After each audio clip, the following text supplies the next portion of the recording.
legalize marijuana right here in Jamaica, yeah. How do you do? I'm Stewart Richlin, and thanks for taking a look here at the website, Podcast 420 and 420 Law Office. I've been a lawyer here in Southern California for 22 years, and in addition to my broad civil practice, I've been focusing lately on medical marijuana. This particular case, though, is really a joy for me right now because it's Saturday and I got some great news on Friday. Ah, the sweet smell of success. Well, in this case, let me tell you a little bit about what happened. What we had was a landlord and a tenant, and the tenant hired me. The tenant is a medical marijuana dispensary. The landlord received one of the infamous DEA letters, and these DEA letters are very threatening, and you've seen copies of them if you've seen my comic book, and it's all through the media, that the DEA has been intimidating and pressuring the landlords. So what this landlord did was serve a 3-day notice upon the dispensary and basically try to evict the dispensary on the basis of this DEA letter. The dispensary hired me after litigation had already ensued, so I was not able to engage in pre-litigation settlement discussions. When I was hired on this case, there was already a lawsuit filed, it had been served, and the client had actually filed an answer for himself. When I received the case, I realized that the answer that the client dispensary had filed was somewhat defective, and it wasn't up to the snuff that I wanted to be able to put forth. So I took advantage of Code of Civil Procedure 472, which permits one amendment, of course, in other words, without leave of court. So without leave of court, I immediately prepared a different answer. What I prepared was a 12-page answer in which I set forth a defense on the basis that, well, let me go back one second to point out that the basis for the eviction was nuisance. And there is a part in the nuisance code section that refers to the illegal sale of drugs. Of course, drugs is one thing and medical marijuana under state law is another. And sure enough, there is a statute in the Health and Safety Code that excludes medical marijuana from the nuisance codes. And I was able on that basis to put together quite a few really good arguments for the answer. I immediately faxed the answer to opposing counsel, as well as, of course, filing it and serving it according to code.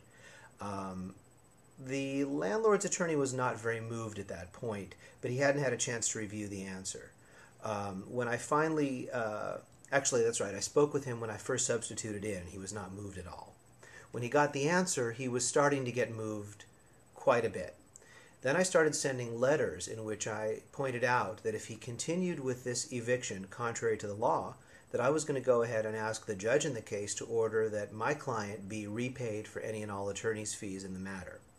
So I wanted this landlord to know that time was ticking and that the cost of not settling would continue to increase if he didn't go ahead and settle.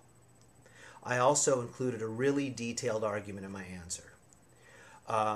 At this point, I got a phone call in which the attorney said he was tending to consider dismissal. I felt great about that. That was Wednesday or Thursday of this week. But I hadn't heard anything back. So Friday morning, I decided to go ahead and put the nail in the coffin. I called up my messenger service and arranged to have a notice of deposition messengered over to this Valley law firm. And I went ahead and set forth about a dozen categories of writings that I wanted them to produce for deposition on very short notice. Now, under the code in an unlawful detainer, there's a very short notice for depositions. In an unlawful detainer, the only issue is possession of the place.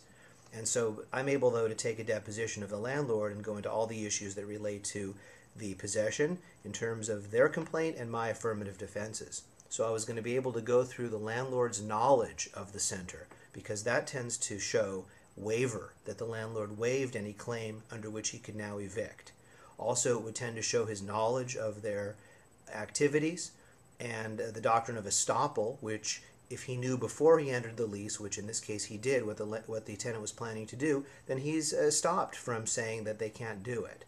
And then finally, the doctrine of in pari delicto, in which the court will refrain from adjudicating between two people who are equally wrong in terms of a particular technicality on the law which I think would apply in this case because of the federal-state conflict. In any event, I sent the deposition over by messenger instead of fax because the code requires hand delivery or mail. And once I had done that, I knew that the pressure would be on, that they would have to produce their client on Tuesday with all the relevant documents, and that the time bomb of my attorney's fees were increasing. At that point, I informed the client that I thought that would handle things. The client emailed me back and said, well, are we going to have to pay for a deposition? And I said, well, possibly yes. I think it would be good for the case. If we have to, we will. But I didn't think we'd have to.